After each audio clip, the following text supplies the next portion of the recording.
Hi, folks. Welcome to another Catch-Up with Mayo here, which I try to do every Saturday afternoon lately at about 4 o'clock p.m. Eastern Time. And today I am joined by a special guest. It's Uncle Paul. His channel is Uncle Paul's Beatles Pop Playhouse. The Playhouse is open, Joe. It's open now. And we'll talk about this several times during the show.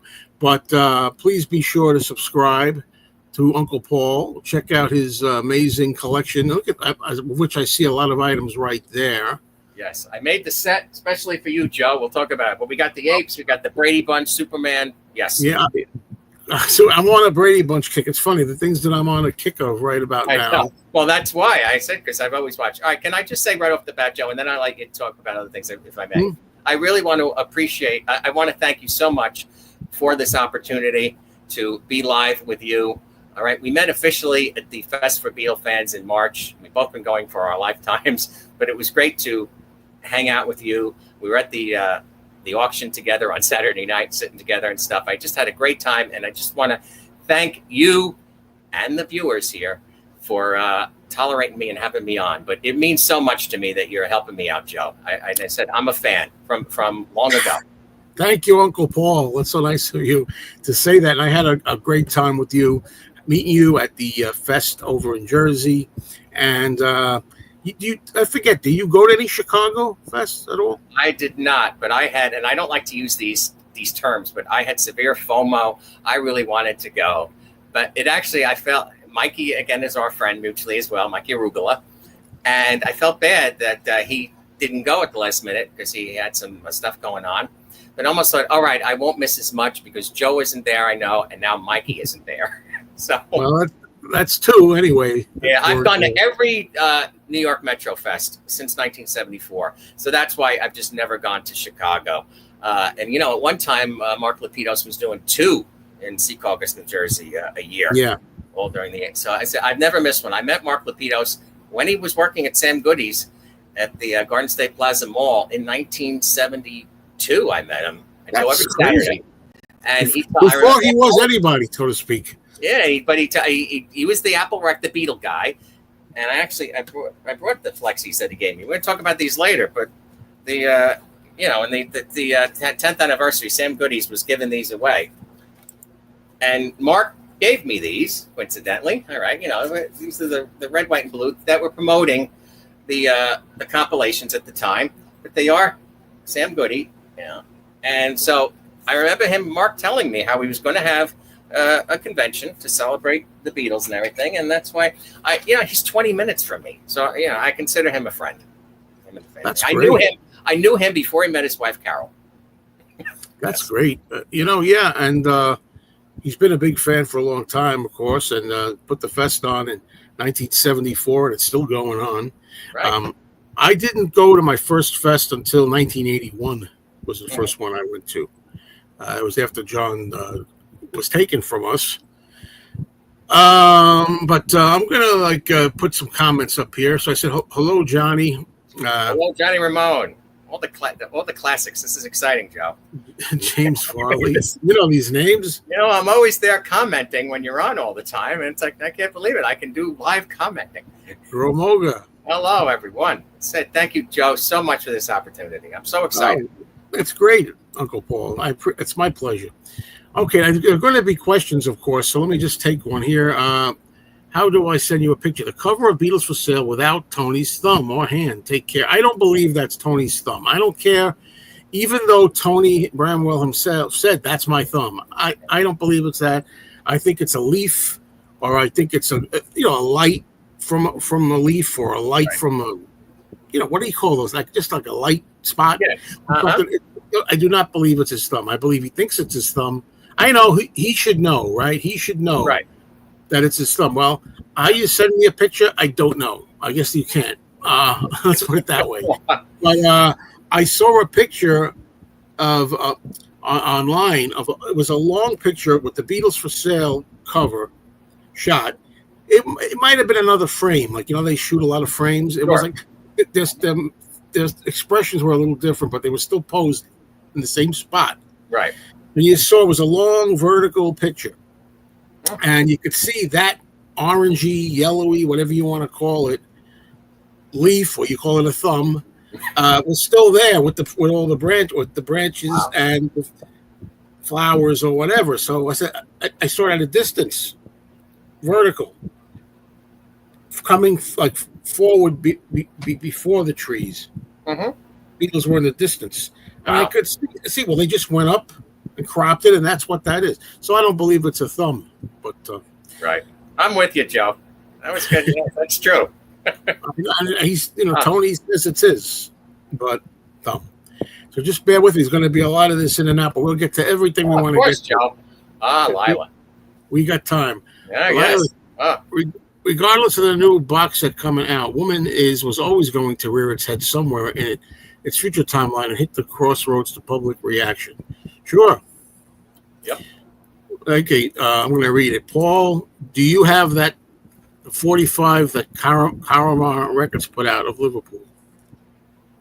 What is that? James, I do not. In fact, I'm perplexed. I'm not sure. I might need more information on what that is. I know what you're talking about. I have that. The bootleg? I know what you're talking about. I have it. No, he's talking about. Oh, yes. All right. The red album. Liverpool put out a 45. The group Liverpool from the Beatle Fest. Yes. Put out a 45. I know one of the songs was Bad to Me, I think. And I got that at the fest, and I got it signed by Liverpool. I think it was around 1982. That was around. It might have been when Mitch Weissman was with Liverpool, right? From Beatlemania. Mitch Weissman wasn't in it then. I would have known if it was him. Right.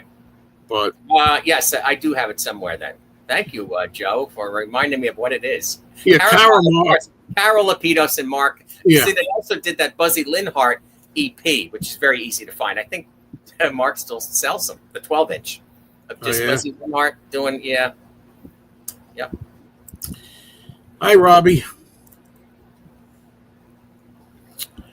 Okay, Fest in Los Angeles now. Lapidus is afraid to fly after 9/11. Okay, that's not what it is. I don't think that's the reason. It was that the flea market bust that really kind of upset him, and it's expensive.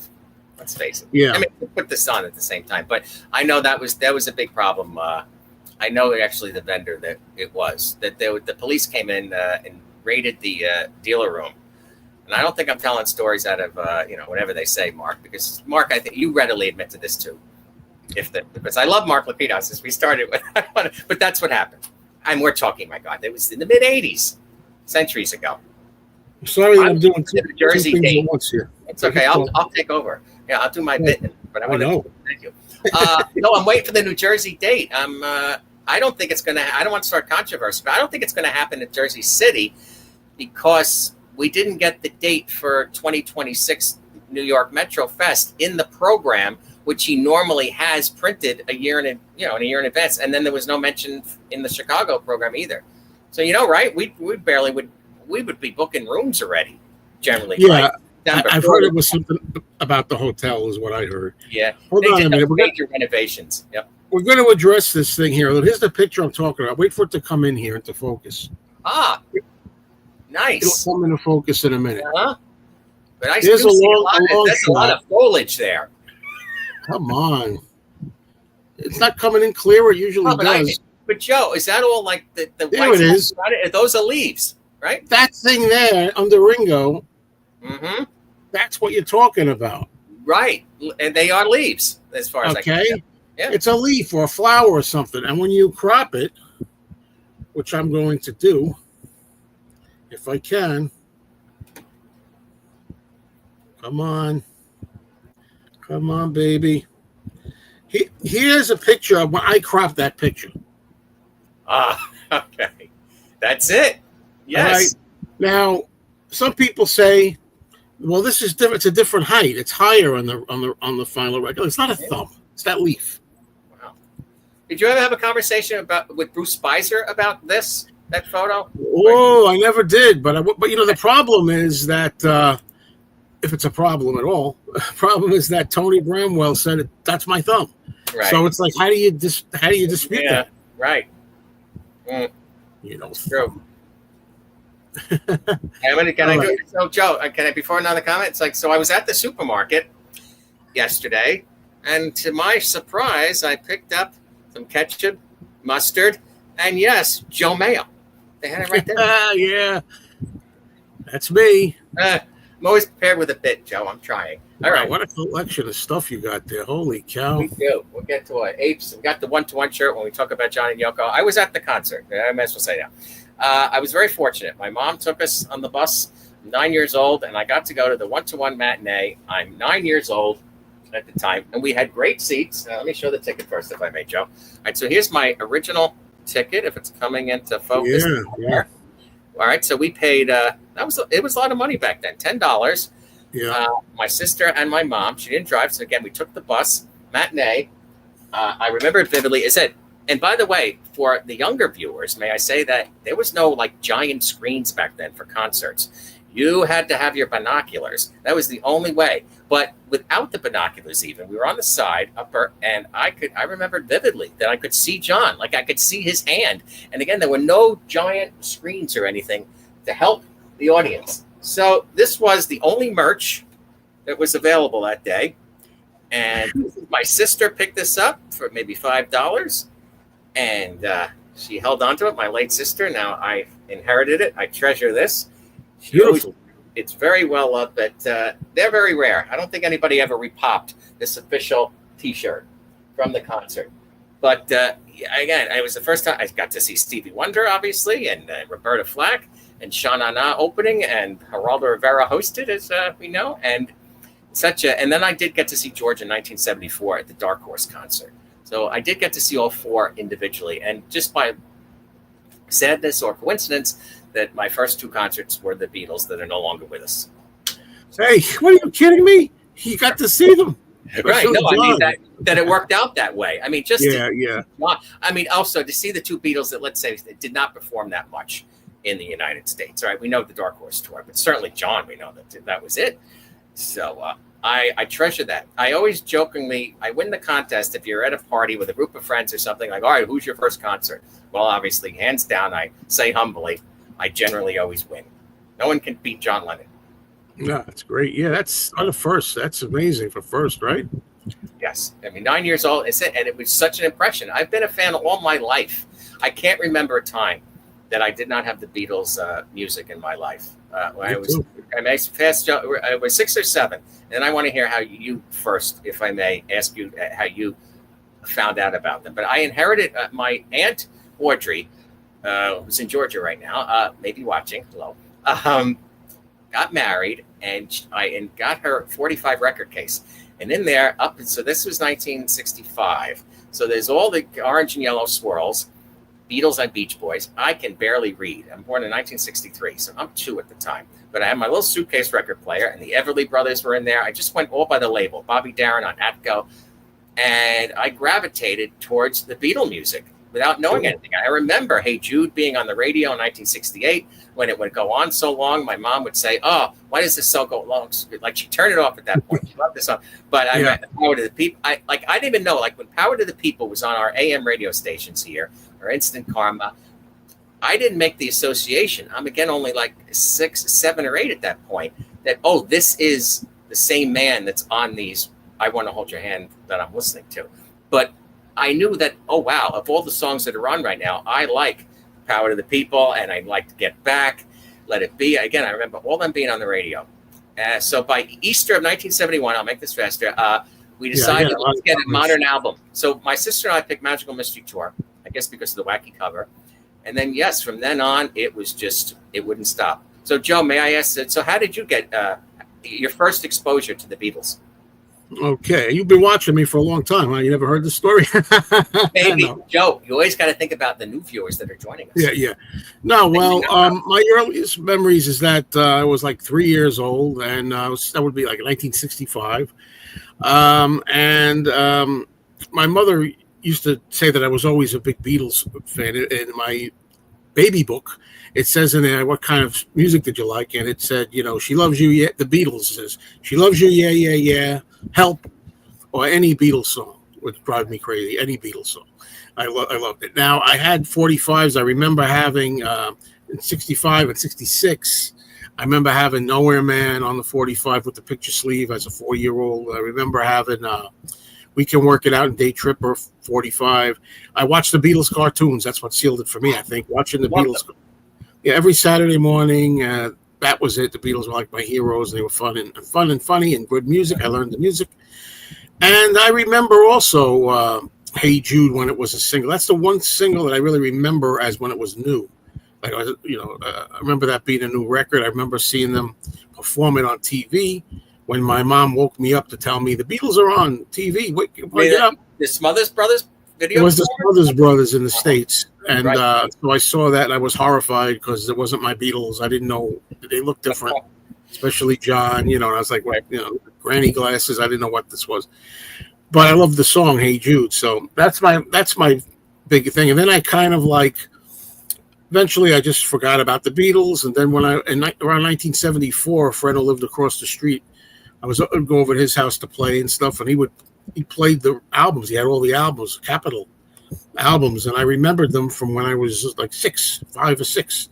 I said, I remember all these, and then I became a fanatic around the mid 70s. Yeah, we have very close parallel stories, Joe, with a lot of things. You said. Yeah, yours was very similar. Only a year apart age, if that. Yeah, we're very close, only a year apart, right? Or so. Let me get some of these. I told you it was going to be an issue. Sure. There we go. But okay, Sam Good. Hello, Mark. Sam Goody's was cool. Yeah, we went one wedding album. You get Krishna Temple album and the wedding album. Wow, brave person. Yes. Okay, here's somebody that the long picture shows the foliage. Right. Johnny. Yeah, I think. Yep. It's a big leaf. Good afternoon, Joseph. Hello, Joseph. What's Paul's opinion of picture discs? All right. Lila, I love them. I went down that rabbit hole when the Pepper picture discs first came out in 1977, I think, or whatever. And then Abbey Road, A Band on the Run. Those were the early ones for the Beatles.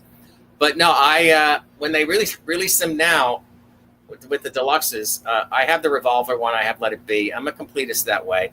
All right. Now, sound-wise, I think they've gotten a little better. The Pepper, the original 70s one, they sound awful. In my opinion. Yeah. And you know what? I didn't even care. It was just the fun of seeing the Sgt. Pepper drum going around. Right. They almost sound like these little like the Pepper, back then. So that's my short answer. I love them, either just for display or playing them. Mitch Weissman is a longtime friend of mine. I met Mitch Weissman briefly, and I didn't get his autograph. That's another story that takes a long time, and it's involved. I'll just say Mitch Weissman on Joni Loves Chachi, if anyone. Yeah, I remember that. Hi, James. Now, this is something I knew might come up, and I know this information that some people are going to talk about. This is very important information. We'll get into it here. I think we finally have confirmation that the Lennon estate weren't the ones who wanted the censorship due to the character limit proposed. This is going to be done in separate posts. Now, I think that other people have already answered it. I've been watching, and I know what everybody's going to say because I, too, saw the show that you're referring to. Let's get to it. I'm going to go down. I did not pre-order the new John Lennon yet. I'm going to get it one way or the other. I'm waiting to see if I'm still on the list to get a complimentary copy after my outrage about the song Missing. If I am, so be it. If not, I'll buy my own copy because I do want it. There's still 90-something interesting tracks on there, and I want them. I did order it, Joe. I ordered the 4 LP and the 9 CD set. Yes. Okay. I didn't get. The LP I'll probably get too. The 4 LP set. Okay. Can you explain to me why you feel Sean and his camp didn't just put out the box set sometime in New York City without the woman's song, and why the 2 CD set? Oh, wait a minute. What are you asking me, Joseph? Why you feel Sean and his camp didn't just put out the box set of sometime in New York City without the woman's? I don't know why. I don't know whose fault it is. In my video, I said the Lennon team, and I'm glad I used the word team because we're going to get to something that I've seen very shortly. That's what I put in my video.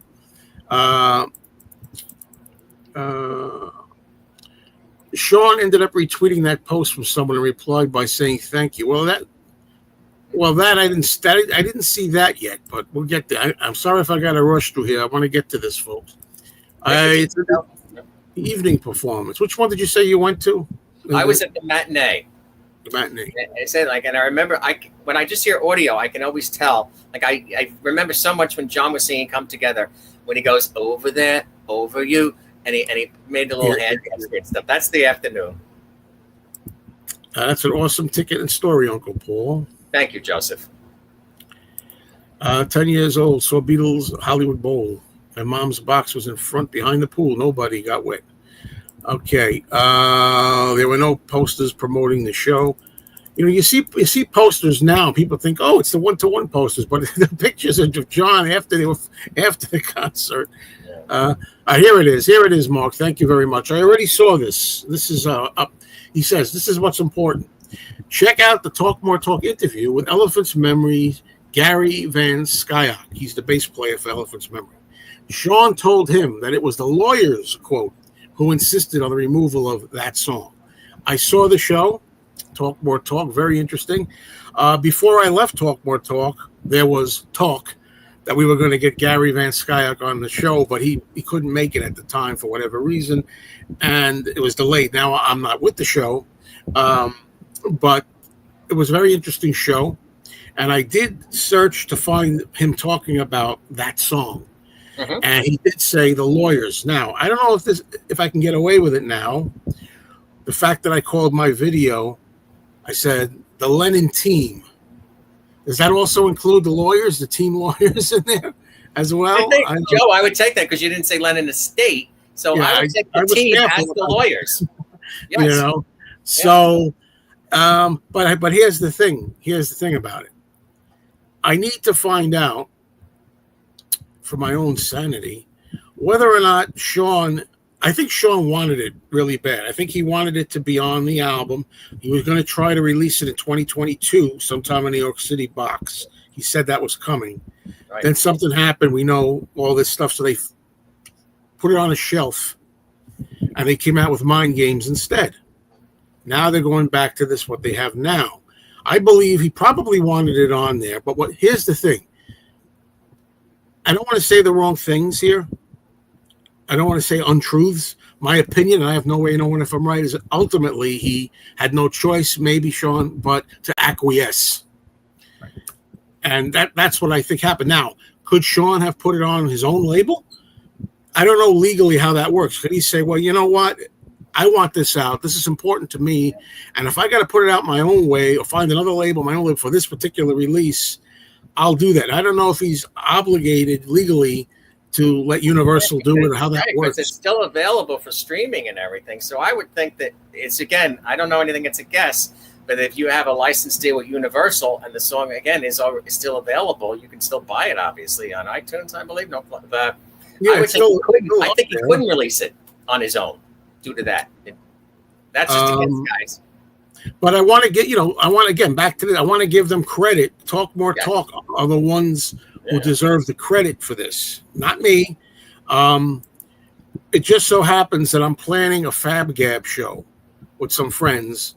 Hopefully it'll come to be in the next few days, where we're going to be discussing that again. I got a panel of people we're going to have up, and we're going to discuss that song Missing and discuss probably the box set in general again. So we'll have a show on that. And that was going to be one of my talking points, giving full credit to the Talk More Talk crew and Gary Van Skyok. Gary Van Skyok. I'm sorry if I said his name wrong, because that's very important, and the credit is theirs. That's going to be great, Joe. I look forward to that when you do that. Thanks. Hopefully it'll be good. It doesn't explain the removal of the live version of Sisters Oh Sisters, though. Yeah, I don't know what's up with that. I always thought that Sisters Oh Sisters, I love that song on the record, by the way. I do. I love that B-side. Yeah, my favorite Yoko song probably on that record. One of my favorite Yoko songs. Right on, sister. Yeah. And I remember the live version, at least in the one that they put out, was a little,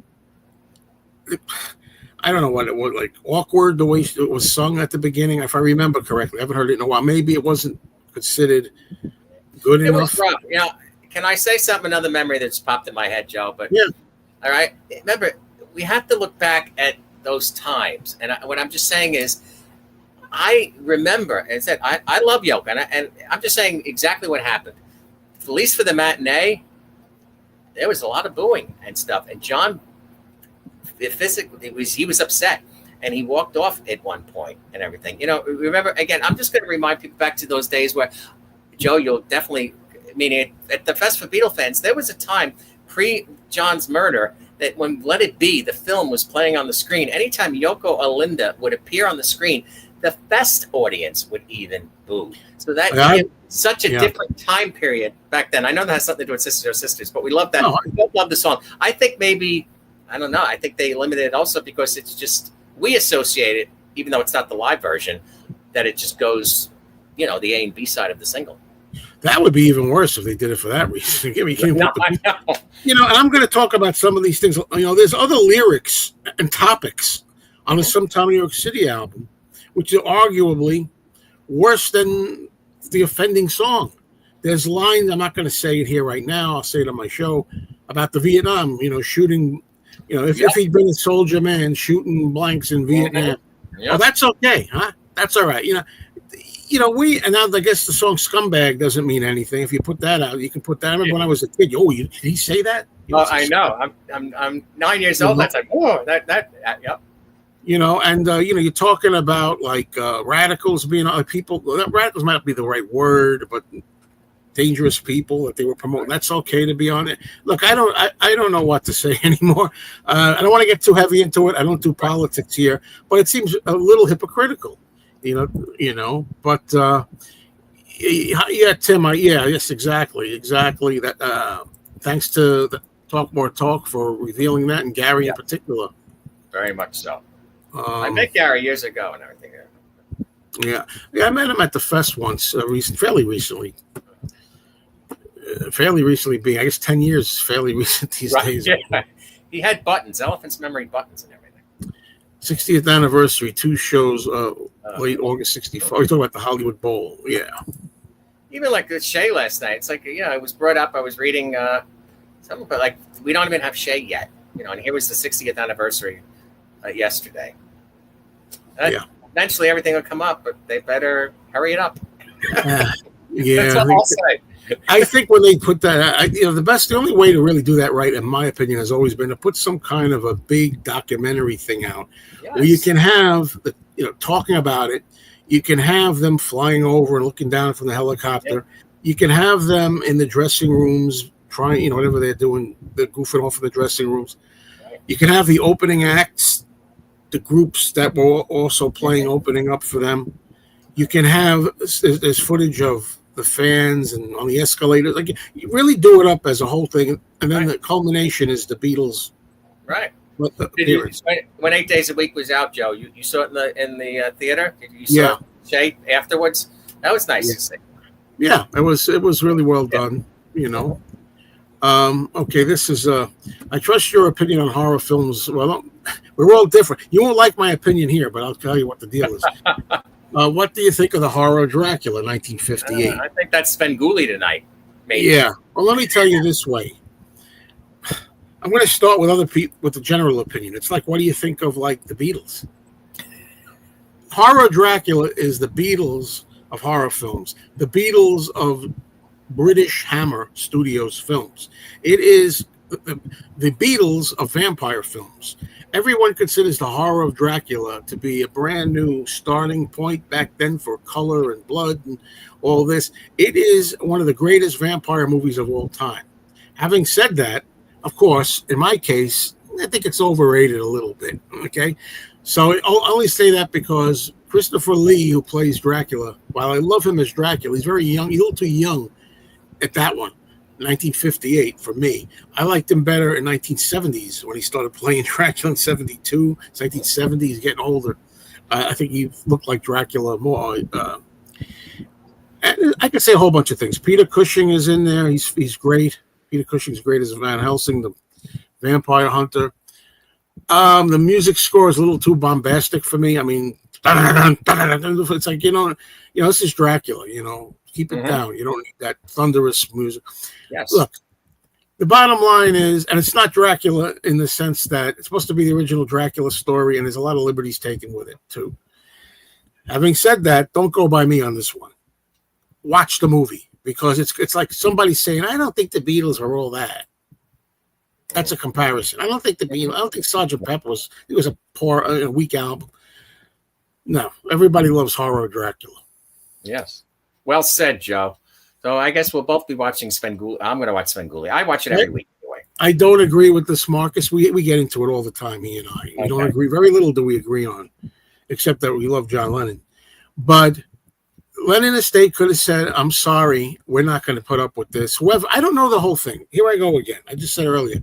I don't know what's legal, what's not illegal, but if he wanted it out bad enough, put it out independently. Put it out on the Sean Ono label. I don't know. Maybe I'm talking out of my butt. If I am, I apologize. But they acquiesced. They said, okay. I don't know if they legally had to do it. Somehow the arrangement, maybe they signed something that says basically we have the right to put this out, and we put it out the way we want it, the lawyers. And who are the lawyers? When they say the lawyers, who's lawyer? I don't know who's lawyers.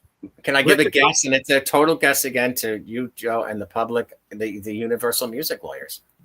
That's my guess. Universal Music lawyers, Yeah. Part ways. Oh, we part ways, Universal. That's the way you're going to be about it. And they don't get John Lennon anymore. We do it. I don't know. You could have made a stand. Well, like the Harrison Estate, even though they had people, right? Do they have more control, the Harrison Estate, over the catalog of ownership? They seem, it seems that way to me. But I just did my show. I just did my Fab Gab show. I just did it. Joe, you have a lot more. You have a lot more to say. No, you have a lot more to say. It's going to be a great show. We look forward to it. I was thinking about doing the Fab Gab show for a while, and what channel would that go on, Joe? Of your multitude of channels, we want to promote those. This one, the Beatles channel. Yeah, Mayo loves Monday. No, not on that one. No. Right. And please subscribe to Uncle Paul's Beatles Pop Playhouse. Yeah, I'll say it again. Please, no, of course you will. Please subscribe. I'll tell you about it. No problem with that. I'm just getting wound up because we're getting into this. I know, exactly. Studio version of Sisters Oh Sisters is on the track list. It's only the live versions that are missing. That is correct. Well, yeah. Well, they did there's a lot of live Yoko on the set, so. I agree. I think it's one of the most important songs, if not, one of the very most important songs they ever wrote. That's what I believe. My opinion. I happen to concur with that. There you go. Joni loves Chachi. Yeah, I hate that show and that episode. Yeah, this is Paul McCartney in the hospital. But, I had but in syndication, if one of the classic channels shows Joni loves Chachi, on an occasion they show that stuff, the song is edited out, even though it's even not the original. I believe it's I Saw Her Standing There that they performed. The music's cut out, which is a shame. It's just a little side note, everyone. Flexi discs don't tend to hold up. Yeah, but I don't buy them for playing. Like the ones that Uncle Paul showed, I wound up getting those. Oh, here's the Beatlemania one. Speaking of Mitch Weissman, now he's on this one. The Beatlemania Flexi. If you join the fan club, the Beatlemania fan club, yes, there was one. You got this as a freebie. But no, this is all right, Joe. We're going to do Summer Finds maybe. I had tipped you out later on, but I just picked this up last week. Now this again, but this is official from House of Guitars. I looked this up, and there was only 1,000 of these made for Rochester, New York. And there's the bottom. See, it says 20th anniversary, but it's an official. That's fun. And it's Come Gimme Dinah Hand and Shaleep Deek and some excerpt of the Christmas messages. Well, there you go. Nice, very nice. I also see you got the 2 Planet of the Apes trash cans. Me too, Joe. Both of them. There. Yeah, now I have them both because the one you're showing now, the tall one. That's the one I got. I got that in 1975 or whenever it was. I got that when it was new. The one next on the other side, the lower one, smaller one. I just got that recently. Oh, they're great. I love. We're gonna do another episode called Trash to Treasure, where I show stuff that normally would be thrown away, but then becomes collectible. Not necessarily boxes like on the Soapies here. You get the. Hold on. The box there. Okay. Are those the original boxes or repros? All right, I'm going to admit that this is a reproduction. I'm going to show you right, but God, they do such a good job, though, right? The Soapies I've had for 40, 50 years, but I recently wanted to put them in the box. But we show all original stuff, like, you know, the Paul McCartney Coke can or the Imagine ice cream and things like that. I just, I have the Beetle ice cream bar box coming. I'm looking at all the setups right now. I'm about to do 7 more or 8 more Playhouses. I do 8 in a day, and then we'll talk about that later. Continue, Joe. Sorry. That's to remind me, because I'll keep going on with this. Remember, Uncle Paul's Beatles Pop Playhouse. Subscribe. Yes, be square. Please. Thank you. And thank you for everyone that is watching that is already what I call a Playhouse member. Timeline specific release. I don't know. I think they built the whole thing around 1-to-1 to get it out as the album bombed. I think it's a clever idea, perhaps. It's a, you know. Oh man. All right, can I open up a big can of worms? Oh, go ahead. Yeah. All right. So, you know, on the site, it does say how the film is going to be remastered and all that. All right. Do we even have to say that when that comes out on Blu-ray or streaming next year? My guess, same thing, obviously. Oh yeah, that's my guess too. Yes. Yeah. I don't know. I don't count the lawyers on Lennon's team unless the Lennons are paying them. I suspect it's Universal Music lawyers. Whatever the case is, I think I'm standing by my guns, whatever the term is. I'm going to hold on to what I said because they could always have fought it and said, no, we want that out. Now, I don't really know. Again, I'm not a lawyer. I don't know the particulars. Right. I don't know if they're bound to have to follow what the lawyers say. I don't know how it works. So you could fight them and say, well, if that's the way, I'm not going to let my father's music be censored like that, or, you know, delete or wipe from memory or anything. I mean, I can hear everybody's comments now. Oh, well, it's not wiped from memory. You still got all the old records. You can get them. They're still online now if you want it. For how long? For how long? And the ones that are out now, all the versions of the woman's song that are out now, are not 2025 ultimate mixes that enhance it like these new ones, because I want to hear it that way. I was looking forward to hearing it that way. I was joking with my buddy Mike last night, and I said, well, you know, if anything, this just makes the original vinyl single go up more in price. Yeah, exactly. That's another way of looking at it. Just a little fun and levity here in the Playhouse. Yeah, here we go. Figures. Well, you could figure this would happen too. Sean reposted the Talk More Talk show on X, so he's trying to communicate. Yeah, I'm pretty sure it was Universal's music. It doesn't change. It doesn't change a thing to what I said. You know, you could stand up against it if you wanted, unless they're legally bound to do whatever they say, and they can't. They'll go to jail if they put out on their own. I don't know how it works. You tell those who know this stuff. Yeah, I wonder who owns the rights then to like Life with the Lions or the Wedding album or Two Virgins. Yeah, do they fall into the Len Ono camp as well? Tell them while they're at it. Tell them about the line about in John Sinclair about, you know, a soldier man shooting people in Vietnam. The word, you know, that's all right to use that, huh? God, look, you know, here I go. I wasn't gonna let myself go there, especially with Uncle Paul. Watch out. Hey, no, it's okay.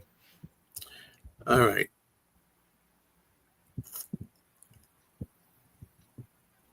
And he keeps going on. He keeps saying, we shouldn't be too quick to blame Sean and the Lennon estate. If everybody wants to, you know, I took a chance. And I said, you know what? I want to stay on good terms with them. But I'm going to give my opinion. I'm pissed that song's not on there. I'm going to give my opinion. And I can say, well, you know, yeah, I've seen a lot of people doing just what I'm doing here online. Oh, you know, well, I'm disappointed. I don't believe in revisionism, but you know what? Hey, what are you going to do? It's a different time, so it's okay. All right. I know why they did it. I know why they did it. People keep telling me, but this is why they had to do it. Don't you understand? I understand. They caved. I understand fully. I wonder so much, Joe, if I may like, if John was here still making decisions, like, what would he think? And I think about that about so many subjects. Right? Well, that's John out on the music now, right? Well, I've been dealing with 400 comments on this video that I made. I'm glad it's done well. It's done very well. But the thing is, and a lot of people say, well, how do you know what John Lennon would have thought? No, but it's true. None of us knows what John Lennon would have thought. I tend to think he'd be upset about this. Like how, it could be around saying like, oh, that year and everything that I got involved with in 1972. Oh, it was awful. We just don't. He said he did kind of say some of that later, but that's because it wasn't well received. I think they said how Pete backed off, though. Sadly, I mean, again, horribly being threatened with deportation and everything, but everything that he was involved with, except obviously Willowbrook, but he abandoned instantly. This was a very short time for John Lennon's life.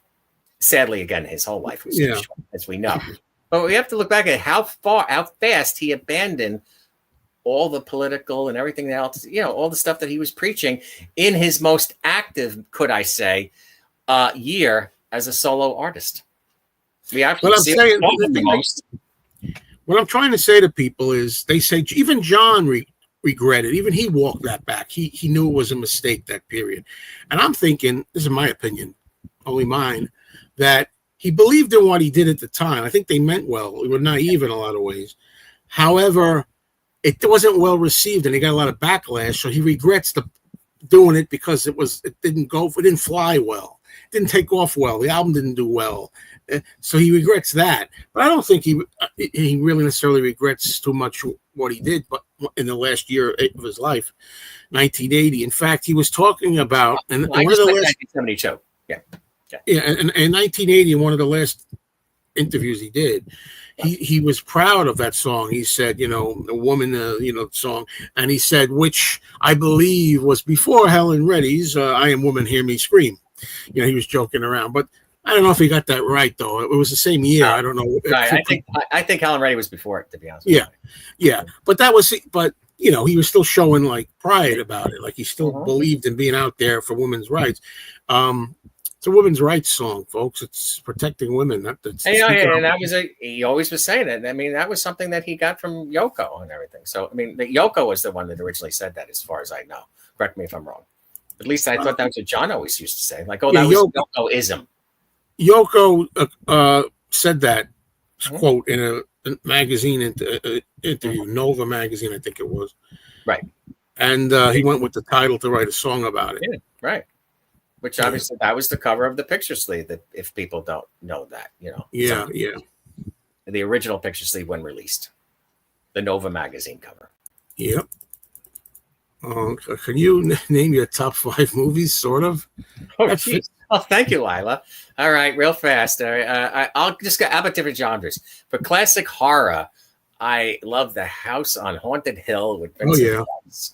All right, now like today's movies, I am a big Tarantino fan. I love Pulp Fiction. I love Once Upon a Time. So that for modern stuff, Goodfellas. And for like odd drive-in stuff, like Roger Corman's like the Great Texas Dynamite Chase with the late Claudia Jennings, and Johnny Crawford is in that from The Rifleman. It's like Thelma and Louise before its time. So right off the top of my head, thanks a lot. Those are like movies I like and that I can rewatch. But I love the Planet of the Apes. I love all that stuff. Joe and I have a lot of similar tastes. Yeah, and we're gonna have to do a lot of this stuff in the future, I think, on the movie channel, Nostalgia channel. Yep. TV, movie, nostalgia stuff. I have every series on DVD. It's like I said, I love, Joe, that you're just watching the Brady Bunch. Like, how did you avoid the Brady Bunch all your life? Because I was watching that originally. No, I did watch it originally. Okay. So you're revisiting it on DVD. Yeah, for nostalgic reasons. I grew up with it. I look forward to it every Friday night. It was the greatest Friday night lineup ever. Yep. Yes. In New York, they had started out 8 o'clock. All the kids, the cousins. We used to go over to the relatives, and we would sit there. And all of my cousins and I, we were like 10, 11 years old, different ages, 8, 9, 10, 11. I was, at the time, I was probably more like around 10, 11. And we watched 8 o'clock, The Brady Bunch. 8:30, The Partridge Family. How great is that for kids right there, you know? 9 o'clock, got a little serious with Room 222 about life in high school. Yep. What's it going to be like in high school? Then 9:30, The Odd Couple, one of my all-time favorites. Yeah. Oh, me then too. 10 o'clock, Love American Style. You can't beat it, Joe. Except on Saturday night, you had the CBS lineup. Oh, those were the days, my friend. I know. Yeah, I can't quote everything because because of the situation here, we get a lot we're talking about. Well, that's what I'm saying. I don't know if this is possible, if this would work and legally. I don't know. Not being a lawyer myself, not knowing their situation, not knowing what agreements they have. I don't know if he could say, hey, you know what, I'm gonna do it myself. Can I interject though that he had been down this route before, and that's why. And this, I don't think this is a speculation. That's why the box set for some time in New York City was over. It was gone and overlooked. And then we went right to Mind Games. Yes. So. And then to think of, all right, so now we're going to repackage it to the year 1972. But to say that he could abandon it, like he already abandoned it. What was he going to abandon it for the second time? That's just a thought. Right? Yeah, I don't know if that. I mean, Joe, to the comment, you know what I mean, that he had got rid of it already. And to go back to a comment that was already on, if Sometime in New York City, may I just say this, came out as Sometime in New York City, I think you'll agree with me, Joe, and something was missing from it. That would be hard. You can't take something off an original album. Hence, that's why he came up with this. Well, that's how they're sneakily doing it this way, and right. I don't agree with it. That's it. And what Mark says here, pairing it with the one-to-one concert material is a clever move to get the thing out there. I know it is, but it's also a clever way to block something and to kowtow to the establishment. What happened to Power to the People? That the whole thing is called Power to the People. And the people in this case, for all intents and purposes, being fans, it's overwhelming. 90%, from what I could tell on my channel, and even on the John Lennon site, I looked at the John Lennon site, 90 to 95% of the fans, if you will, the people, want power. They want power to the people. It's power to the record label or power to the lawyers, it sounds like. Power to the lawyers. So that's baloney too. And that's important too, that they're taking something about John that he believed, power to the people. They're touting themselves and they're not doing it. And also, give me some truth. All I want is the truth. Just give me some truth. Well, this is not truth, what they're doing. I know you got on the wrong show here. I told you, Uncle Paul. That's why I cautioned Paul before this. I said, we had a plan to be on here together, but I said, there's going to be a lot of questions about this. Mm-hmm. It's breaking news, Joe. Yeah. What is this? Ron Howard left out Alf Bicknell, the 20. He's the chauffeur driver. Yeah. Well, there's a lot to be desired in that 8 days a week. A lot left, I believe, to be desired. I enjoyed it for what it was, but 8 days a week. But it missed stuff. And even if it's something like that, even if somehow it came out by itself, a record store day, I'm putting out the 12-inch single. It's better than nothing, but it's got to be part of the album. And people might say, well, it is part of the album. The album's still available. They haven't deleted the catalog yet. All right, on the proper album. I'm just saying, when they throw it in there and they sneak it on disc 4. The Sometime in New York City album is now rechristened just New York City. They took the title off too. And it's the 4th disc of 9 or something. It's just disc number 4. Here's all the songs from formerly Sometime in New York City, redone with the ultimate 2025 mix, except for the best song on it. Well, I say that arguably because a lot of people do say, I've heard people saying that. What do you think of New York City? I love New York City. Right. Yeah. That might be the best song on the album. Yeah, that's why it came to me. So I think New York City is the best song on the album. Yeah. And hence that's how we opened up 1-to-1. It's funny, they're calling it Power to the People, but we know that song wasn't even performed. It was just the little chant at the beginning as they were entering the stage. That's it. But right into New York City. Well, this is what I mean. This is a good way of putting it, Mark. I could have just worded it like this, right? Well, I'm over there saying I don't know what's legal and not legal. I could have just said, I don't even know if he owns the copyright to the recorded material. That's a good point. That's why I said I don't know. They have a leasing deal with Universal Music, so as we know. Look at that. Mr. MFK. Hello, MFK music fans. He's a new viewer. We're trying to bring. I told everyone I was going to be on here, Joe. Oh, you have to subscribe to Joe too, but I know they do. All my friends already do. No, but I mean, I'm over. I knew it was going to be predominantly about the box and the song. Yes, of course. That's why I was worried. Right. Because we had plans to come on here, he and I, before.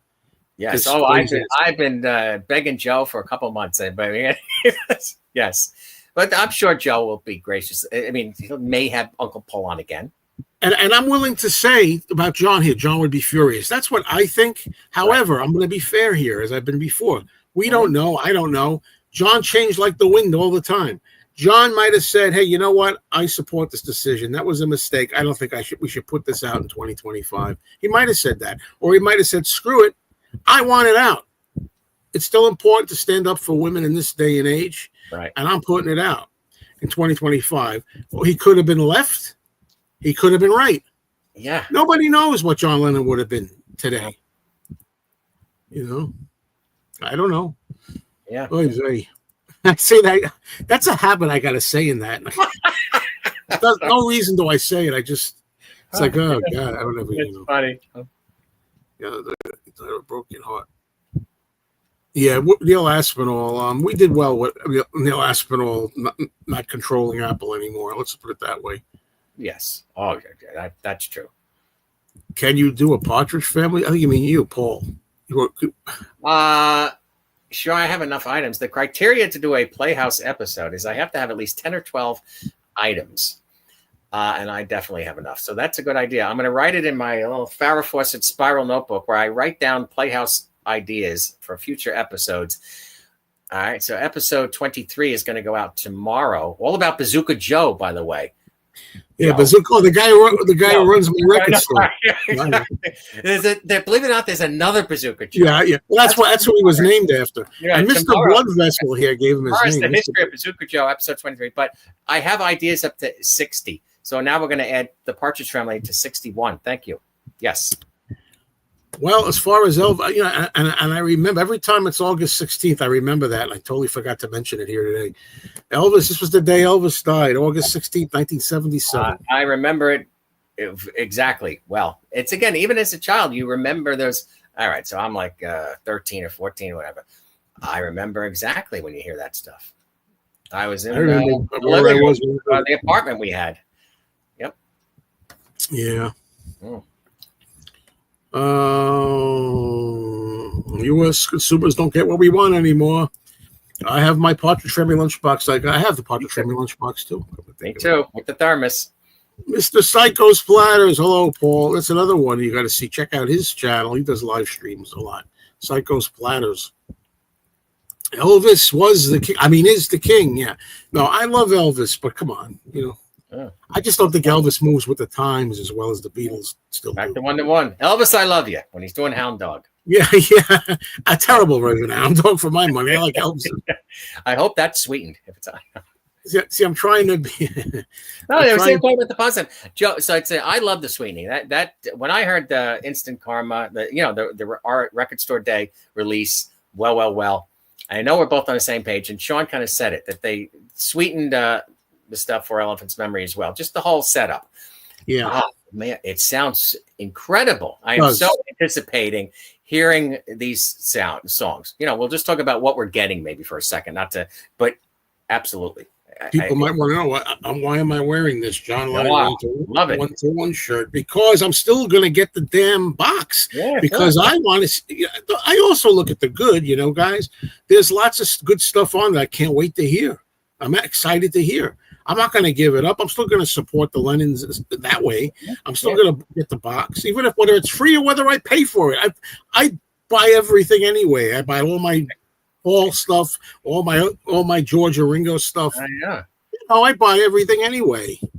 So I bought the All Things Must Pass Uber box, the big crate. I got the Zoetrope of All Things Must Pass. That was so limited. That keeps skyrocketing. It's unbelievable. Okay. There you go. Somebody's subject. Oh, that's nice. Thank you. All right. So you may be Playhouse member 425. From one Paul to anher. Thank you. Psycho Splatters, we'll get you on here one day too, if you want to come up one day, or the Danny Show or something like that. Mm-hmm.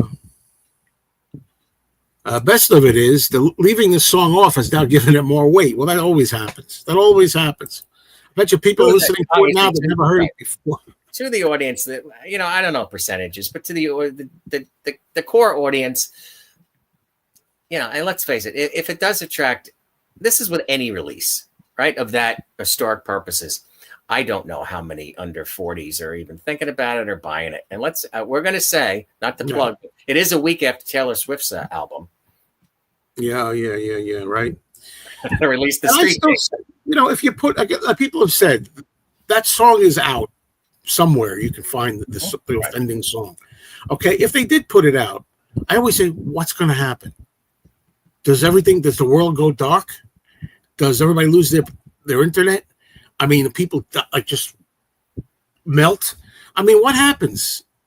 I don't think anything's going to happen if they put it out. Nobody cares except the John Lennon fanatics like us. I mean, who's going to care? I don't understand that, But I think Mark does make a point here. Mark, in all fairness, he says Sean could take a stand and say he won't release it without that song.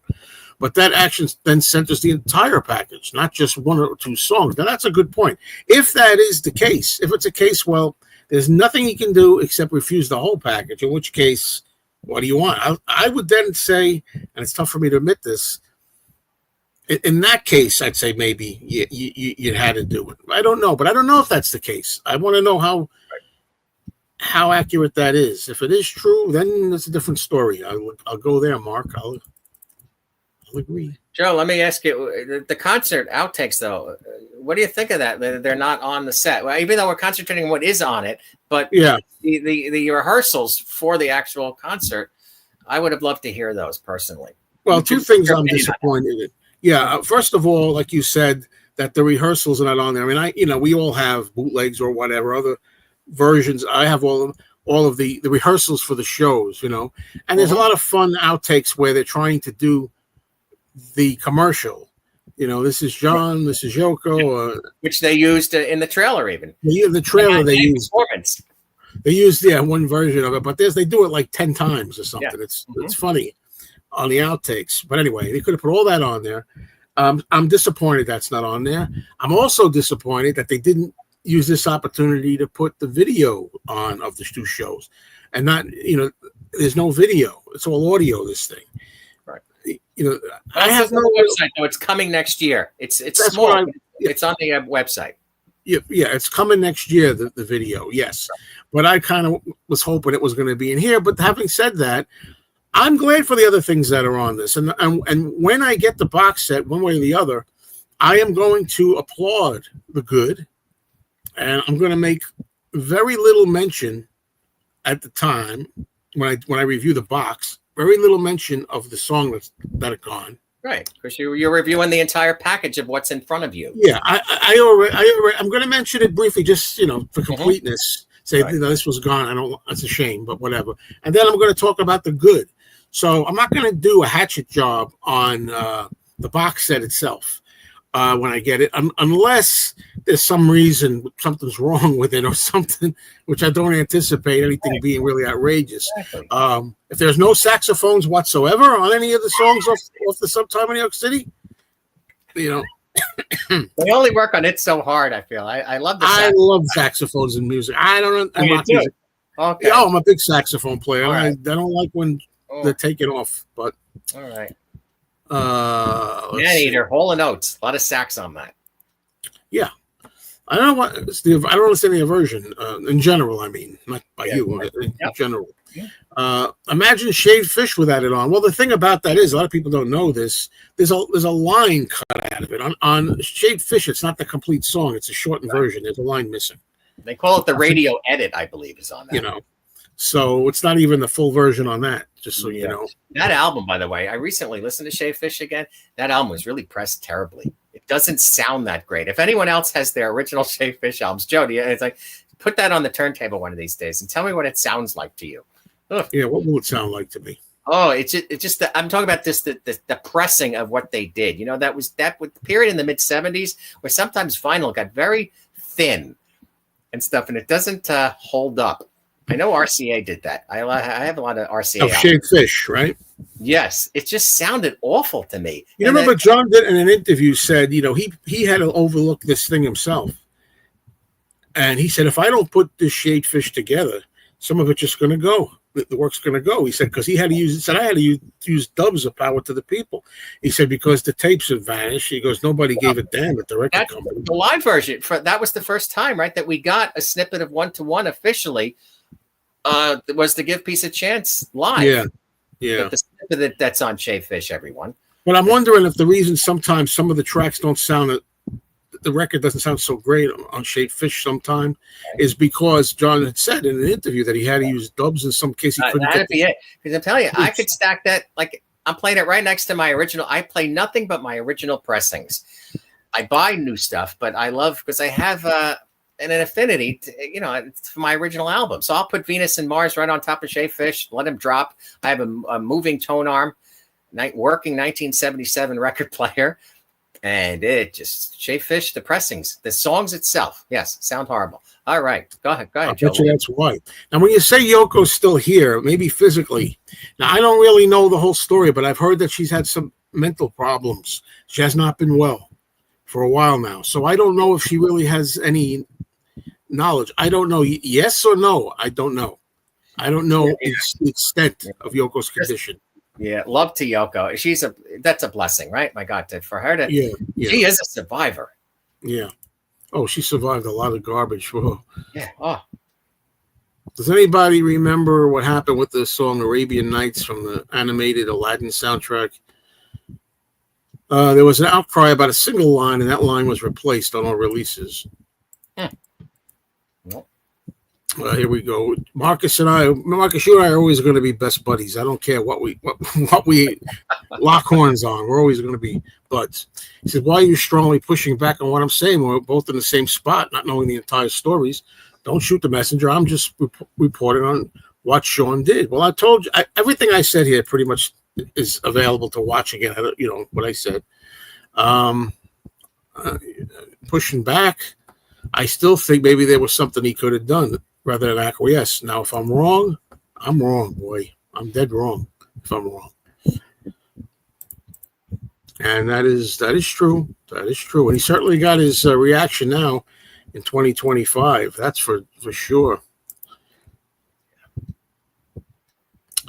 Yeah, he has to make a definite statement on this, public statement on this, Sean.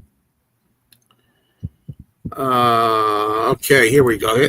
Now it's official. I Am Woman by Helen Reddy released. Right. So it's a whole year before John, But so let him. Delta Dawn. They're the big Helen Reddy hit that she had. I remember that. My sister. I like that song. I like that song. Yep. Delta Dawn. And I like I Am Woman also. Me too. I have the singles. They can play on. They said the Orange Capital they were released. And this too shows you. A lot of people say, well, the Beatles said this, so they know. They make mistakes all the time with history and timing and dates. So they don't ever think just because John Paul, George Ringo says, well, this came out. We did this first, or this came out in 1969, or what. We only played Shea Stadium one time. George Harrison was convinced they only played Shea once. They played it twice. They don't remember that. It's like the famous one during the anthology when they're all the three of them, the Friedels are in the thing, and I think they're playing Golden Slumbers. And George says, "What album was this on?" Yeah, and then Paul says something like George Harrison, the Beatle aficionado or something. Yeah. I'm surprised nobody speaks about the 6 albums Paul has buried. London Town, Back to the A, Give Regards to Press to Play, Off the Ground, and Unplugged. Well, let's see what happens as the time goes on, Alan. Because I believe that these things will be addressed. I think these are going to come out. Well, that new Wings, to join the Wings Fun Club again, came up on the Paul McCartney website just last week. But if you want news about Wings, it said. Subscribe. Yeah, so I'm excited. Tom Henyotti and stuff. Follow that. But Paul does have a tendency to go by what's popular. If something's popular or liked, he embraces it. If not, that doesn't exist. Yeah, he tends to do that. It's a shame.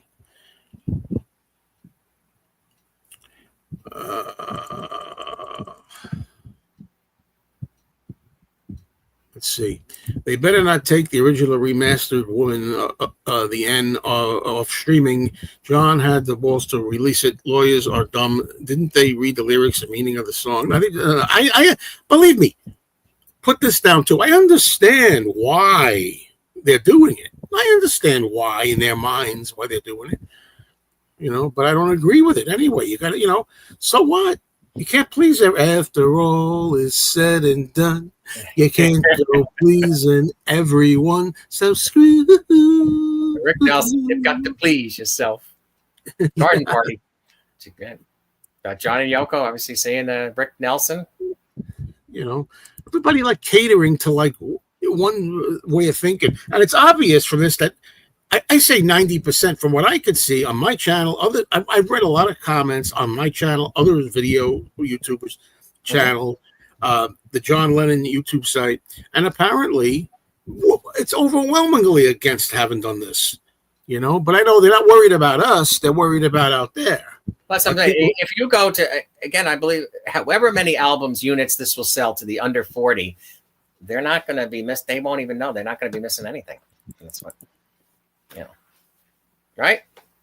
They know the hits. They're going to know Come Together, and that's why. Hence, that was the promotional video, right? That was released. Yeah, of course, sure.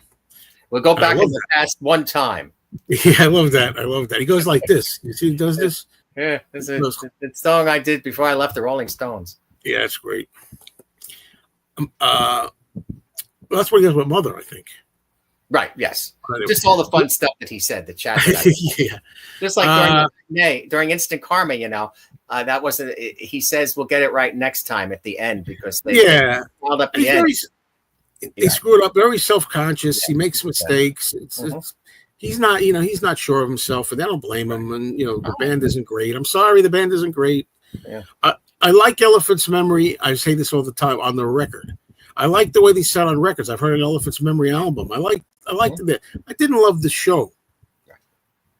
I just say that it did lack the live performance. Just like, hey, they took care of it, but there was a major problem. That's why we've always had the matinee audio and stuff for even recording the evening performance.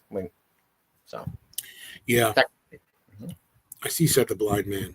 I did talk about this earlier. I take my hat off if I was wearing a hat to talk more talk. They interviewed Gary Van Skyok, who was the bass player on the song in question, and also at the shows, Madison Square Garden, and he talked about it. Absolutely, we talked. He mentioned it.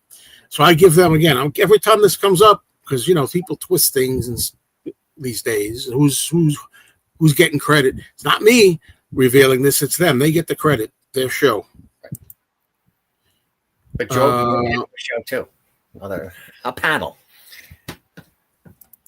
I just reread Huckleberry Finn, and the word is all through that book. But one of the book's main points is Finn coming to the realization that people are equal.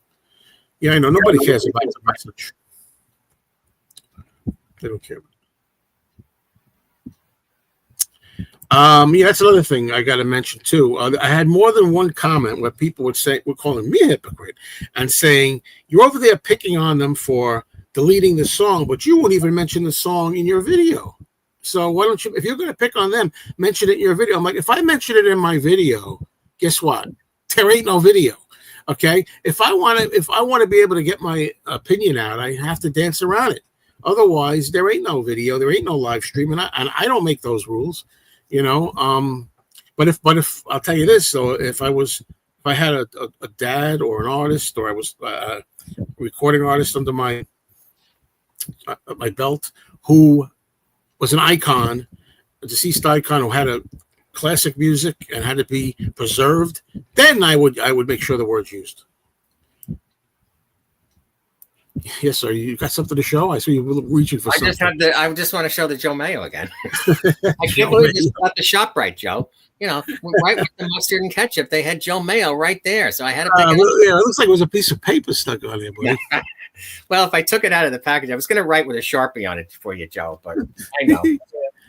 Hey, at least if you're picking one show to be on, this is a very viewed show. Oh, please come to the Playhouse. Uncle Paul's Beatles Pop Playhouse. We got like almost 90 people here. And okay. Well, hello, check everyone. it out if you like all that kind of stuff. 23 little episodes and all about the Beatles and pop culture. We recently started putting shorts up, Joe. I started with shorts just 2-3 weeks ago. I had 8 shorts up there, all under 2 minutes. They're extractions from the Playhouse episodes that are up there. I was amazed. The views on shorts skyrocket. Oh yes. But we're going to keep doing long form and short form. But it said, I just want to expand. We're going to slowly expand the Playhouse all the time. It's only been since October, so I'm grateful for October. It's not even a year yet. Right, October 17th, 2024. The Playhouse officially opened. But you keep doing video shorts because that's a good way for people to subscribe. I don't know if you ever check how many subscriptions you get. Sometimes you get subscribers out of it. Yes, I do. And the analytics tell you. I have to admit, YouTube analytics are amazing, Joe. Yeah. If I said enough, but it's like it says like that 5% of the viewers are in India. I'm sure you see the same type of thing, Joe. Yeah. A massive amount of subs. Thank you. Yeah. Well, great. Well, subs, you get subs everywhere, so keep doing it. And then that's what they say. They see a short, they go, "Oh, this looks interesting." Then they sub to the channel. Right. That's why I keep guesting, and I'm thankful that everyone in the YouTube community have been very supportive of what I'm doing, and that's Joe Mayo is at the top of that list. Oh, come on. I'm in the middle of the list. No, during our right from episode 1, our very special hellos. I remember saying hello to Joe Mayo, also known as Mean Mr. Mayo. I said it just like that. Yeah, but no, I chose all the special hellos right from episode 1 of the channels that I was watching years before. All right, man. Good for the I loved it. Yeah. All the home demos on CD9 are worth the price. Although I don't know if the home demos are worth $239 alone, but I think that's the general price. But I know what you're saying. That's just an expression. It's nice having these things. Yeah, I want the Jerry Lewis. I want the visuals. Do you have the TMOQ though of that? That was, it's available. The visual from the telethon is available in the underground market. But I wanted quality. You have all this stuff already. A lot of us do back there. But the thing is, you want a nice box with a lenticular cover to cover everything and have it all in there. Video, but then again, I don't know who owns it. Well, that's we'd never see the telethon, even though I know it was on the box set part of it. But MDA really holds that stuff very tightly. I would just say that much from my experience of my 40-year career. I hear you. Yes. 40 years. Yes, Joe. Yeah. I worked in television, I must admit. So that's what I did for my life. That's the way to be. You got your foot in the door with that. I did when I was 17. You know what I mean? I just don't believe Sean Yoko would keep the song off. It must be as simple as if you include it, it's no deal. But we need clarity from Sean. Yeah, I got to think he's gonna be clear on this. And don't forget, there's still a possibility. Do I really think it's going to happen? No. Still a possibility it's going to be a hidden Easter egg on there. Just don't put it out in everybody's face. It's like, it's on here. Now what are you going to do about it? I did release it. Yeah, but I don't know, though, because I still make the lawyers mad. So I don't know. Yeah, oops, we didn't know that was on. Just like how Her Majesty wound up right on Abbey Road. That was a mistake, supposedly. They'd let the tape go. That's why there was such a long delay on the original pressings of Abbey Road. Sure. Did Jaws ever come back to the theaters? Not yet. It's coming back August 29th to September 4th, and I got my ticket.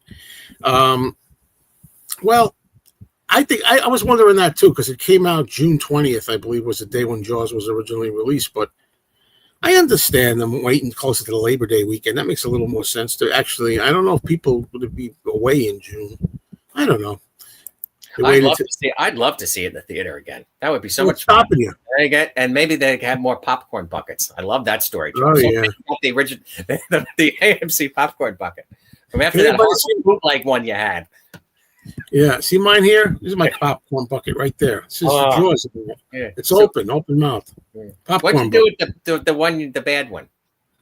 It's in a box, and then it stinks to high heavens. I have weird plastic smell. Yeah. It would make me sick. I was like, I put my face in it. I was like, I'm taking a big. Why would you do? As soon as you made that video, I was on the hunt, Joe. But lucky you, I think you got up. You got the official one within 2 or 3 days. It seemed. It's like I have to find this for Joe, an original. Yeah, thanks for thinking of me. By the way, speaking of Jaws, people might not know this, but Uncle Paul got me this. I did. Yep. He sent me this gift: the head, the tail, the whole damn thing. I don't want to lose all the Beetle people here, but anyway, little tin of like tin that has. You know, it's funny. Now I can eat this because at the time I got this, I wasn't eating sugar. In the last 2 weeks, I've been eating sugar, and I can tell the difference already. You know, I thought of that, Joe, and I sent it to you. I said, I know he's going to appreciate this for, putting it out on a shelf as a collector item. Absolutely. All right, let's continue. Yes.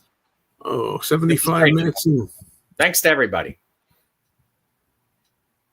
Let's see. Sean, with all the controversy, you can always cancel the box set reissue of just the concerts and save sometime in New York City for better days. I don't think anything's ever going to change. Better days. These are days is whatever Natalie Merchant said. Song, right? From 10,000 Maniacs. That's it. Yeah. All right. Yeah. Yeah, I've heard people say this. You often lament on the negative views of John on social media these days. Do you think some of this could be to stop more hate? I don't know. Yeah, it's definitely going to cause more hate because there's a bunch of dumb people that are not in the know, a bunch of sheep that just go, bah, bah, and believe whatever they read about John and all this stuff like that. But that could have been one of the things that figured in that they wanted, enough hate on John already. We got to get the. It's so ridiculous because there's nothing to hate about him. He's sitting here. It's a song that supports women's rights, feminism, and the word that's used is not a racial. It's not used racially here. It has nothing to do with that segment of people that get that slur thrown at them. It's anyway. I'm not going to defend it anymore. I get really into it. I get really into it. But yeah, it's your channel, your privilege. You think? Is there any Beatles reissue coming up that you won't buy and why? There are some that I don't buy. Right now, I can't think, but I didn't buy the Zoetrope. All Things Must Pass. I'm not going to buy the whatever this is. The green. What is it? This one now? The Power to the People. It's going to be coming on. Green vinyl, translucent. Oh no, yeah, I skipped that. I didn't buy anything in duplicate. I just ordered the 4 LP and the 9 CDs. The exclusive to vinyl green was just the same thing, So if you get the 4 LP, you get everything on vinyl, except you don't get the whole 9 CDs, obviously. But I thought that was the best choice. On Spotify, the song has over 4.5 million listens. I hope it went up in the last day or two. That would crack me up because it would people, they don't get that either. The lawyers or whoever, they don't get that either. That all you do is call more attention to something when that happens. And this is also baffling people. I know the excuse people use. They say the word appears in like 30% of the music released in the past 25 years. Exactly. I know what the excuse for that is, but I don't agree with it. That's a good joke for Mark. Exactly. I never wear shorts. Well, I have in my posts, if I plug, check out my post, the pictures that I use. Also, I put out a picture all the time to plug whatever I'm putting out on the Playhouse. So I did pictures like, have you tried our shorts? And it's at a dining room table with like a pair of shorts and a frying pan. Yeah. That type of stuff. Please find our shorts, those type of things. I always think back to the good old days of like the Laurel and Hardy shorts that they called them, the 22, the 2-reelers. I know we love that type of stuff too, like Abbott Costello films and all that stuff. I know like the Abbott Costello TV series, but I digress. Yeah, no, definitely shorts. Three Stooges, Laurel and Hardy, Our Gang. Oh, yes. Mm-hmm. Okay, Robbie says, I obtained over 4,000 subs using just shorts within 2 years. There you go. Wow, very good. Oh, this got to be yes. This has to be yes. Oh, yes. That's I did a whole. Well, can I check the Playhouse? That would be. Okay, I'm sorry, Joe. I'm checking my files here. I have a whole episode on soundtracks, and that's episode 17 on the Uncle Paul's Beatles Pop Playhouse. I show like the Odd Couple TV soundtrack, Hogan's Heroes. Yes, I have many movie and TV soundtracks. And actually, coming up, we're about to record 40 show 45s. Like Ted Knight, there's a 45 with him as picture sleeve. Gabe Kaplan did something called Up Your Nose with a Rubber Hose. So we're going to be showing those. Fun stuff. I have a lot of stuff. TV, movies. Now I don't know what this is I don't know if Johnny's asking when do I stop beating a dead horse? I don't know who he's referring to. You know. There's a quote on the Lennon site: "No hidden material." I remember Mr. Jaws and Energy Crisis '74, which is my favorite. Yes, but then poor Dickie Goodman, he spread that. That was the hit for him. But then I remember, right, Joe? They did like 4 or 5 more of those type of things, but nothing beat Mr. Jaws to me. That was on AM. I liked Energy Crisis the best. That's true. They were both on like every 20 minutes on AM radio at the time. Yeah. I bought the 45. Listening, Joe, I wanted to ask you when you mentioned the Beatle cartoons before, if I may ask. So then, because my first exposure, because you were talking about you watched them on ABC Network. All right. Now, my first exposure, though, wasn't until I know we're in the same area. Our local WNEW Channel 5 Metro Media, which is now Fox 5 here in New York, ran the Beatle cartoons like every summer in 71, 72 at 8 o'clock in the morning. And I was out of my mind. Like, wow, what is this? Did you ever see them on local Channel 5? Were you in? I don't have a memory of that, even though I was watching an awful lot of early TV then. I just remember the first run is what I remember. Okay. And then later on MTV or something, I think they were on. Right. Sure. Right. Yep. But this is interesting. This is a very popular opinion. What everyone seems to be missing is that the song controversy, that the entire Sometime in New York City album sucks. Well, I disagree. I think it's underrated. I don't think it's his best work, but I think it's very important and I like it. They caught a shark, not the shark.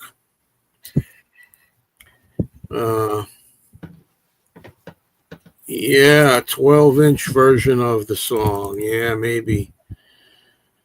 That's true. In fact, I saw there were a couple of comments from African Americans who said they didn't mind at all. They get what's to get it.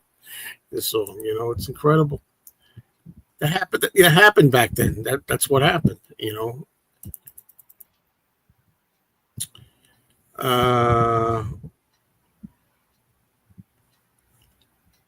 Let's see. Taylor Swift should do a cover of it. Yeah, right. That'll be the day. Madonna's finished. Are you kidding? Are you serious? She's still. Maybe she's not finished. I don't know. I thought she's finished. No. Yeah, there's so much foul-mouthed music out there these days. That one song by John Lennon that's been out for years is not that big a deal. He'd be very disappointed. Yeah, and it gets me because, you have swearing in there. You have the song I Found Out. There's the C word for a man's, body part. There is the F-bomb a couple of times in Working Class Hero. But they don't care. That's all right these days. Don't worry about that stuff. This is it's like I got to be quiet because we don't give them any ideas. Where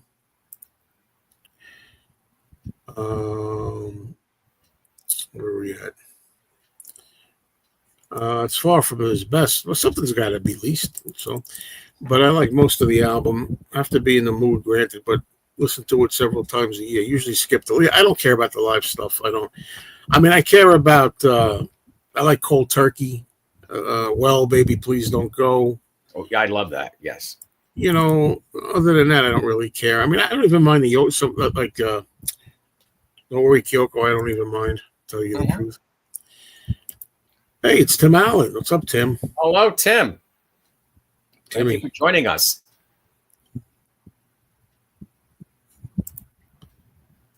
Okay. Johnny Ramone, you come up with some interesting tidbits.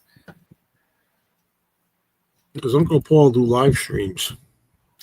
I only guessed. Thank you, Lila. I've been on Tom and Yachty, and I'm so thrilled to be with Joe. And I've been on with Frank, Mr. Sticker Mania, and Mikey Arugula. So I guessed at this point. It's in the back of my head to do something. I thought about if I go live on like a Sunday afternoon, eventually I would do like a commentary on the episodes that are already out on the Playhouse, stuff that I left out. Because all my Playhouse episodes are generally done in one take, Joe. As I said, we do about 8 in one day when we record here in the Playhouse. But I thought that would be a way to do live and get people's opinions about previous episodes. So I'm thinking about it. It's a good thing to think about. Mm-hmm. Definitely. Very good. I agree. I like John's guitar playing on that song too. Up to the 90-minute mark almost. I'm probably going to call it quits at a few, but let's see where we go. Now, anything else you wanted to talk about? Now's the time, Paul. Thank you, Joe. But I know. We show everything. We showed the 1-to-1 shirt and stuff. I'm thrilled. Hopefully we got some new people to the Playhouse. I'm again so thankful, Joe, for this opportunity. This is wonderful, and maybe I'll come back again eventually. Maybe graciously have me on again. I would love it. I see. It's been 13 years. I'll see you another 13 years. You could have me on. Just kidding. Maybe I'll come on sometime with like you and Danny. Oh, that would be that's probably a little better. Well, the audience is not as big, but no, but thank you. Sokies. Yes, here they are. Yeah, all right. We'll just change the subject entirely. But my big gripe is that they never made a George or John Soki. That's ridiculous. This is the only original product at the time in the 60s. We're like, all right, we're just going to go by, at this point, Paul and Ringo are the most popular Beatles, so they don't get to have their own Soki. Imagine if that happened with the Remco dolls, Joe, or something else. But like, there's a lot of Sokis here in the Playhouse. There's at least 50 of them. It's like they made. I love Winsome Witch, but she's not really a big Hanna-Barbera character. There's a Winsome Witch Soki. So I think definitely that George and John deserve their own Soki. All right, I'll get off my soapbox. Yeah. All right, yeah. The Soki soapbox. Thank you, John. Well, I'm wondering. We still got a lot of people here, but let's see. Oh, it sounds great. All right. See, I don't know how many people are watching, Joe. I don't see that on my little screen here. Oh, yeah, we've had a lot of people. We've had you always have an amazing amount of people joining you. And Michael Nolan weighs in. Did you do a video on this, Michael? I don't know. The word was as offensive then as it is now. Those who are free to use the word but just as inappropriate. No one group of people should own a word. Okay, thank you for the thought. I don't know. I get both sides of that equation. I understand, but it's like, come on, it's a freaking word, man. And it's not even meant that way. If John was singing about a certain, I don't know, like type of people and was saying, you're a bleep, that would be different. Oh, man. Yeah, it changes we there. We can only know. As I said, it goes back to John was here. What would he be thinking of that period or that song? Precisely. Well, I'm going to kick this in the head in 2 minutes. We'll do it in 90 minutes or so. All right. Because thank you. And we're going to stay till the end, obviously. But thank you, Joe, so much. I've had a lovely time. I really did. This has been great. I loved.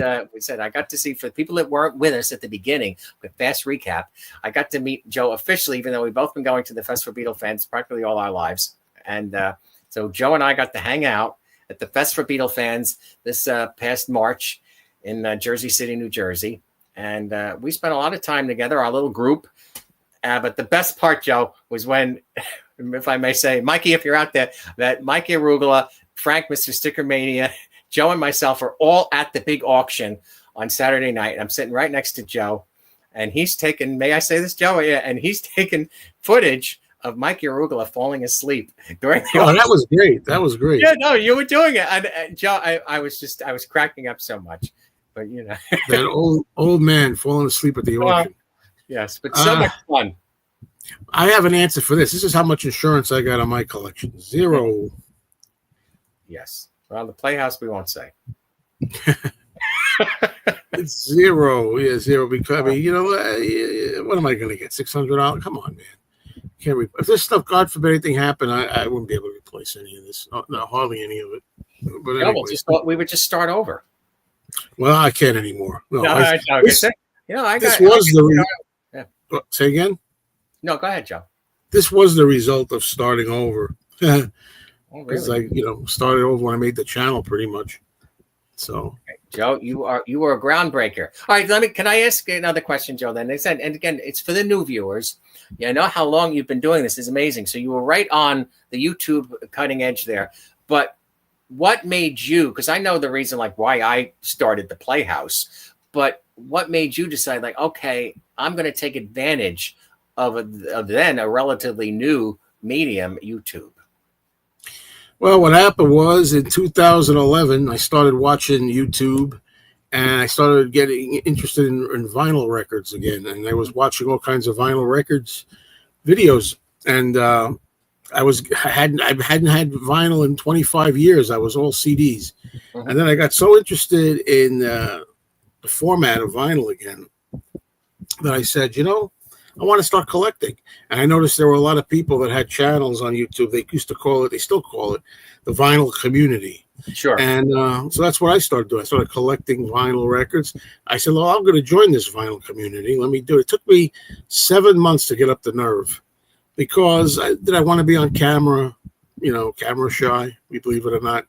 And all this stuff that goes with maybe in public. What could happen or whatever. So do I want to put myself out there? And 7 months, finally I said, screw it, I'm going to do it, and I did it. I'm glad I did. And it started out as a vinyl collecting channel. And then that obviously is Beatles after that. And so on and so on. Anyway, a lot of people say, thank you so much, Lila. Thank you. That's very sweet, everyone. So kind. Joe, when did you get to meet Yoko, that photo that you have? Okay. What event was that? May I ask that, Joe? Much appreciate everybody. Need you again here at some point. 1994. And what event was that? I was with a friend at the time, and he had a car. I mean, we both had a car, but he was willing to drive to Manhattan. I wasn't. And he said, we talked about, hey, when are we trying to? You want to try to meet Yoko? So all right, it was a nice day in April, so we drove to the Dakota and we parked the car and. It wasn't take long. She was there and she came out. And it was a group of people. She couldn't have been sweeter, couldn't have been nicer. Wow. That's incredible. At that particular time, I was not really. I have the picture handy. Oh, I have the picture. Well, people have seen the picture. Well, it's on your banner. Yeah, it's on my banner. Thank you. It's on my banner. Yes. And it was a windy day. You can't really. So both our hair was like flying up. Hers was like flying up. It was supposed to be down like in a shag. She had I don't know if it's a shag mullet kind of thing. Right. And it blew up. And my hair blew up like this. Oh. And every time I cropped the picture, I cut it at the top so you don't see my hair sticking up. Oh. And let me say. Yeah. And I wasn't collecting records at the time. I didn't. You believe this? If I had to do it again, I'd bring a Double Fantasy album or. I was going to ask you, Joe, did she sign anything? Did you? Yeah. Well, one day. She signed an index card because back then collecting used to bring index cards with you. If you happen to see anybody at a gig that you didn't know was going to be there and you didn't have a photo, they'd sign an index card. Then you could always mat the index card. Okay, here they are, Joe. Yeah, that's what a Playhouse uses. Index cards. Oh, there you go. So you know what I'm talking about. Yeah, it's index cards, babe. So she signed that, and most importantly, I got photos with her. Took photos, so that was good. And then the next day, I don't know which order was the index card, the first day or the second day. But then we said, "Want to go again?" We're 2 days in a row.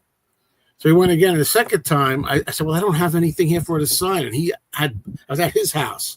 So he took a book and we looked for a picture with Yoko in and pulled it out of the book. I mean, all the things I could, 2 signatures by Yoko in 2 days. Okay. You think I could have got anything good? You know, I mean, these days I have a lot of her albums. Right. You know, the Double Fantasy album. That's the thing. You know, but no, I didn't do it. Oh, well, but it was a great experience. Yeah, I'm not going to say, you know, I'm always defending Yoko, but I had a very pleasant encounter. She was so nice with everybody, and we didn't talk, you know, couldn't talk much or anything, but she just was smiling. And there was a group, both times there was a little group, maybe 6 people, 7 people, wasn't a lot, and they just passed the pen around and stuff. For her, with the circumstances and fans, and for her to have come out and talk to meet with fans, you know, especially as I said, the horrible way that John was taken from us. Yeah, it's amazing, Joe. It really is. Yeah, God, so lucky and fortunate. That's incredible. What a great story, Joe. I'm reading it from the heart. Yeah, I love stories of meeting people. Tell people, there's a lot of people out there. Who cares? It's a big deal. I love Joe. For a while, you were showing, because I have a lot of autographs too, and you were showing the autographs. Joe, and I enjoyed that, by the way. So start doing that again. Yeah, everybody's telling me that. I got to do it again. Yes. Hi, Frank. I did not watch the Beatles Shea Stadium anniversary Mets game. No, I didn't. I mean, I consider myself a Mets fan because I haven't watched a game in a couple of years. Maybe I'm not a big Mets fan, but I don't know. It was not. From one person I know who went there, he said it was no big deal. So, well, I'm sorry. Have you talked to Mike? He definitely went, right? Mikey I didn't talk to him about it yet, though. Right. So, you let them rest before opening. What are you talking about? It got, you know, the Shea Stadium here in New York metro area, everyone though, it got a lot of publicity last night. I was watching the local newses and they were all doing what they call live hits. And supposedly Shea was like, the extraordinary amount of people showed up, like more than usual. So I think they're going to keep doing that. It's nice that they always commemorate it. For me, though, it's anything that keeps the Beatles in the forefront, I support. All right, I will say this. But just for original fans, Joe, tell me if you agree with me. Like, it's not even the original. You know, we're going to Citi Field to celebrate something that happened at another venue. It's not even just that, though. It's not in the same spot. You know? Right. Yeah. They moved, like, where you're sitting in Shea Stadium was the old parking lot. I mean, at Citi Field, where you're sitting is the parking lot of Shea Stadium, I think. Mm-hmm. The old Shea Stadium when the Beatles were there. And then they took the field that the Beatles played on, and now that's the parking lot of the new one. They switched. So it's like, what's the point? You know? Right, yeah. But as I said, for the young people, it got so much publicity, and I was just thrilled with that. For them to be commemorating that, and that obviously the news media, they cared about it. So did the people. Somebody sent me a clip of Mikey on the news. Right. Wow. I was locally here, our Channel 5 and CBS was doing live coverage from Citi Field. There you go. And my buddy Mike was there as well. I know I said Mikey Rulu is. I have 2 friends, Mike. There you go. He's not the only Mike there is, but he's the only Mikey. Well, that's right. That's right. So I always call it Mikey is Mikey. All right, folks. So I want to thank Uncle Paul for being here. My house is closed. And thanks, Joe Friday. My buddy that helps me do the Playhouse. I always joke, say thanks, Joe Friday. He's the man that does the recording and the editing for me. My co-producer. And once again, you can see the name there, Uncle Paul's Beatles Pop Playhouse, for a lot of old-fashioned goodies and nostalgia and pop culture and all that. Is that fair to say? Sure, Joe. Please, I said, everyone, please join the Playhouse. Just give me a chance. Yeah. Give Uncle Paul a chance. Boy, that's a bad one. That sounds like something familiar. All right, everybody. So thank you all. We'll do this again. Where are we? What's today's day? Saturday. I'm trying to think what we have here. What's Monday? Monday is my movie show over at Mr. Mayo. I do a movie show on Monday nights, usually around 7 p.m. Eastern, but you never know what time it will be because sometimes I got to change it. But check out my movie channel, Mr. Cinemayo. We'll do a live movie and television discussion over there. Do I have anything planned tomorrow? I'm trying to think. I got some recorded. We're going to try to record another Fab Gab. I feel like I'm all talked out already about do it, Joe. Do it. The John Lennon box set, Power to the People, and the missing song. But I'm going to have a panel of people to talk, and it's going to be a couple of people scheduled that you don't usually see on my channel, so that should be interesting. That's not going to be live. That's going to be recorded, and it'll be up as a video, a FabGab video. So just keep checking the channel, subscribe. I really appreciate it, everybody, and I appreciate Paul coming here to share this time with me. I appreciate you, Joe. Thank you so much. Thank you, everybody. See you all soon.